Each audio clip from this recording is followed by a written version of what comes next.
Feelings, like water, can be as strong as a tidal wave or as gentle as a ripple. Like the waves on the ocean, they rise and fall and can swamp you if you're not careful.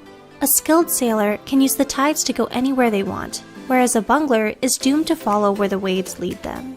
To help us all sail true, here are 10 more psychological facts about human feelings.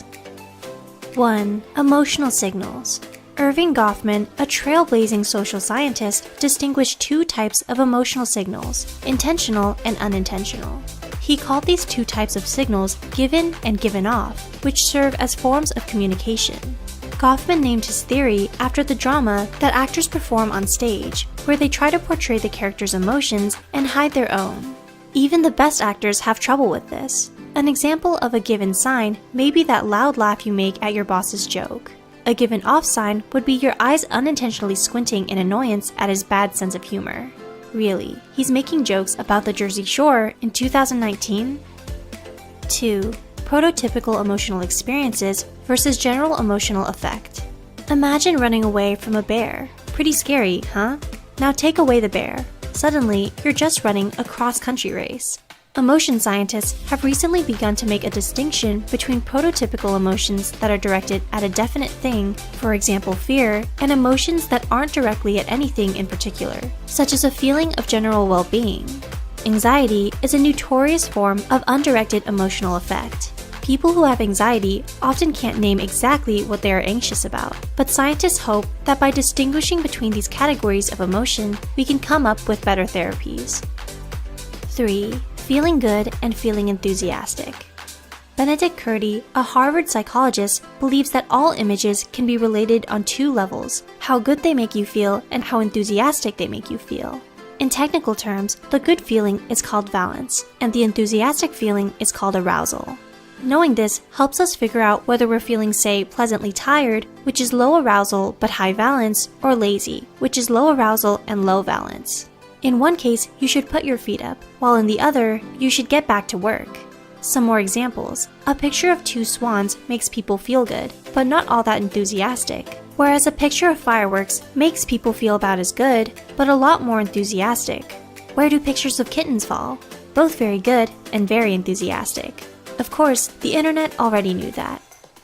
4. The emotional life of punctuation. Compare these 2 text messages. I'm done, or I'm done. They feel different, right? One is the beginning of a breakup text, and the other is someone celebrating the end of exams. Psychologists believe that punctuation in text messages can replace nonverbal cues used in conversations.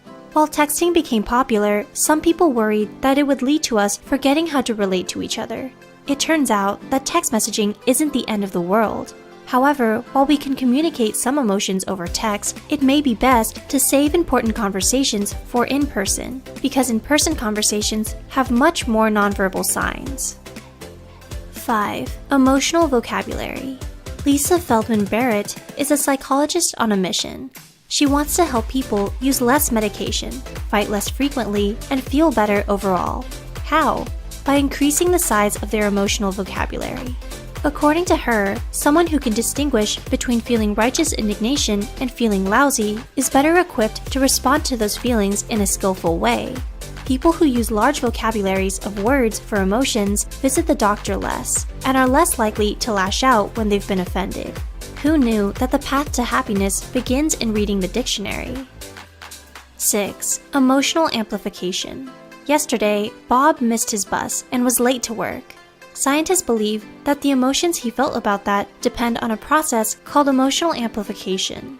If it's easy to imagine a good outcome, such as making it to work on time, he would be really annoyed when something bad happened. But if it's hard to imagine things going well, he wouldn't be too bothered at a bad outcome. The next time you get annoyed about something, you can console yourself that you were on the right track. If you were completely hopeless, you wouldn't get annoyed in the first place. So maybe his friends should tell him that they admire him for trying so hard to be punctual. 7. The amygdala. Johnny Storm from the Fantastic Four is the Human Torch. But did you know that you're the human fire alarm? Well, in a way you are. Each of our brains has a region called the amygdala. This area becomes active when we feel strong emotions. Scientists use the word salient to refer to these very strong emotions. In psychology, salience refers to any perception that stands out from the rest. Negative emotions like fear and anger are naturally very salient, so they make our amygdala light up. I guess we all have a bit of spidey sense. 8. Emotions and decision making. Psychologists are starting to discover that our decision-making process is intimately wrapped up in our emotions, in both good and bad ways. Even decisions that seem cut and dry, such as "I'll bet $20 on black at the roulette table," are highly charged with feeling. Our emotions serve as guides, those nagging feelings of "this is too risky," or "I don't feel sure about this," are worth listening to. While early generations of scholars believed that emotions always interfered negatively with decision-making, we now know that they can sometimes help. But, just to be safe, if you're feeling emotional, maybe it's a good idea to stay away from the craps table. 9. Emotional appeals in political campaigns. Politicians aren't known for being the most honest people, but there does seem to be a method to their madness. Researchers studying the 2004 US presidential election found that political ads generally followed a set pattern. Early in the campaign, ads focus on invoking pride.